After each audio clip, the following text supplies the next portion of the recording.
Hello students, good morning everyone.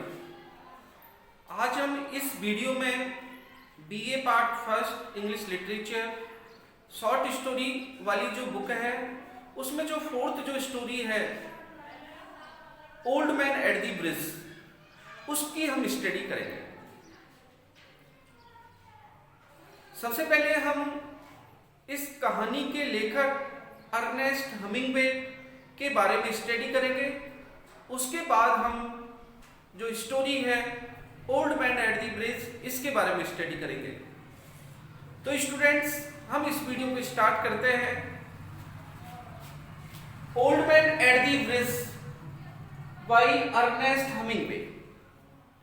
Ernest Hemingway was born 1898 and died in 1961। Ernest Hemingway का जन्म 1898 में एवं मृत्यु 1961 में हुई। इनका जन्म इलिनॉइस में हुआ और ये American short story writer and novelist, ये महान अमेरिकन लघु कहानीकार और उपन्यासकार हैं। इन्होंने प्रथम विश्व युद्ध के दौरान ही served in an ambulance unit. इन्होंने एम्बुलेंस यूनिट में अपनी सेवाएं दी during the First World War, प्रथम विश्व युद्ध के दौरान। इन अवर टाइम 1925 ये इनकी शॉर्ट स्टोरी की पहला कलेक्शन था जो 1925 में प्रकाशित हुआ। और किस नाम से हुआ? In our time was his first collection of short story। इसके बाद उनके उपन्यास आए और उनको उपन्यासकार के रूप में और कहानीकार के रूप में उनको प्रसिद्धि प्राप्त हुई। इसके बाद 1954 में उनको ही was awarded the Nobel Prize for Literature 1954। 1954 में उन्हें साहित्य का नोबेल प्राइज दिया गया। और यह जो स्टोरी है old man at the bridge, यह उसकी अच्छी कहानियों में से एक है, सबसे अच्छी कहानियों में से एक है। तो स्टूडेंट्स, ये हमने अर्नेस्ट हमिंगवे के बारे में स्टडी की। अब हम अबाउट द स्टोरी के बारे में अध्ययन करते हैं। Old man at the bridge ये एक सेंसिटिव स्टोरी है। It is a sensitive story about refugees displaced by Spanish Civil War। Spanish Civil War जो कि 1936 से लेकर 1939 तक लड़ा गया, उसके दौरान जो शरणार्थी जो बेचारे अपने स्थान से एक स्थान से दूसरे स्थान की ओर माइग्रेट हुए, उसके कारण ये बड़ी एक संवेदनशील कहानी है, सेंसिटिव स्टोरी है। इसमें जो ओपोनेंट्स, जो विरोधी जो दल था वो रिपब्लिकन्स था।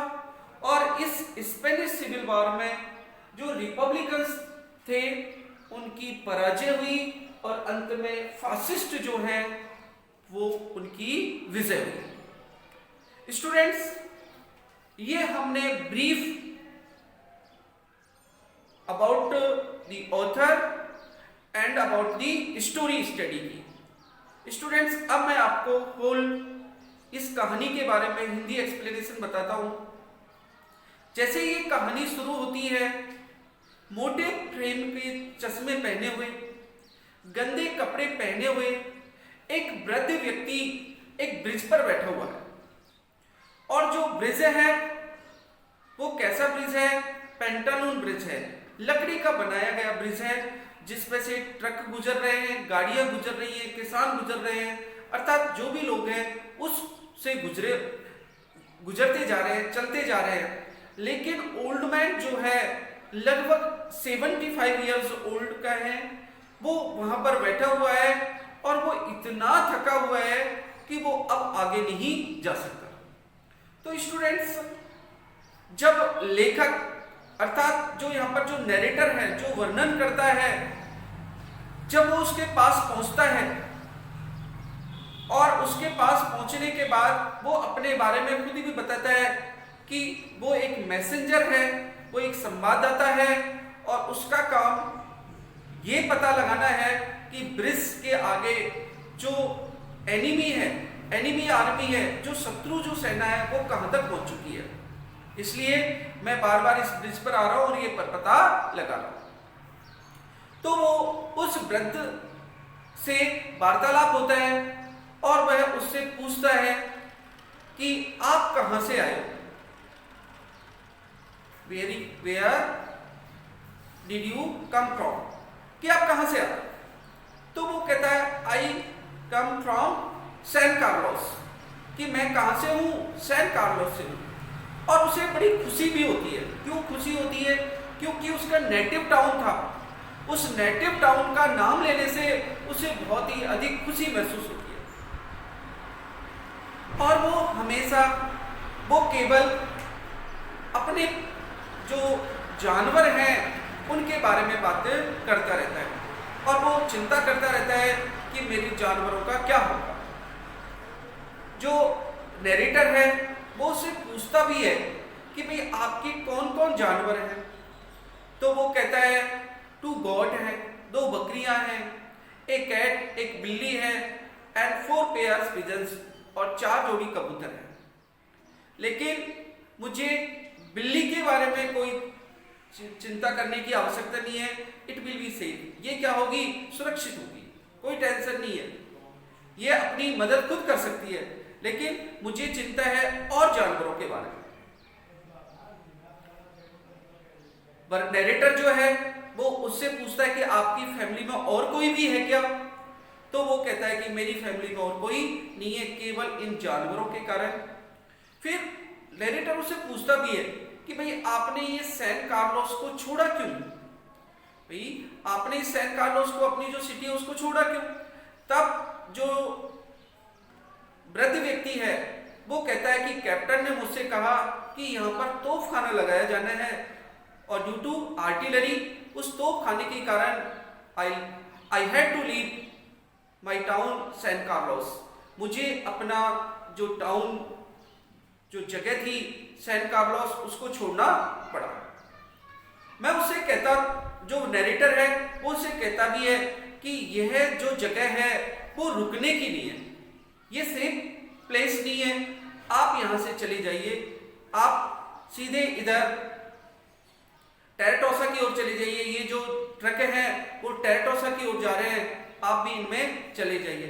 लेकिन जो वृद्ध व्यक्ति है वो इतना थका हुआ है कि वो चल नहीं सकता।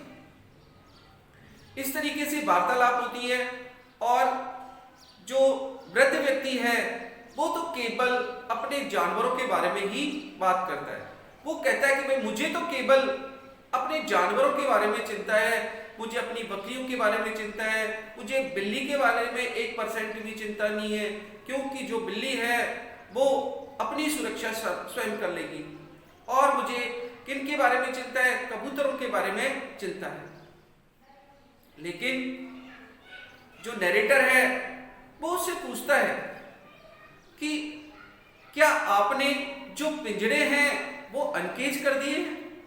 अरे जब आपने सैन कार्लोस को छोड़ा, जब आपने आपके जानवरों को छोड़ा, तब आपने जो पिंजड़े में बंद कबूतर थे, जो पिजन्स थे, क्या आपने उनको अनकेज किया? तो उसने कहा हाँ, मैंने उनको अनकेज कर दिया था। तो नैरेटर कहता है कि भाई आपको फिर चिंता करने की आवश्यकता ही नहीं है। क्यों? क्योंकि अब तो जो पिजन है वो उड़ चुके होंगे। तो वो भी कहता है कि वो डेफिनेटली जो पिजन्स है वो उड़ चुके होंगे।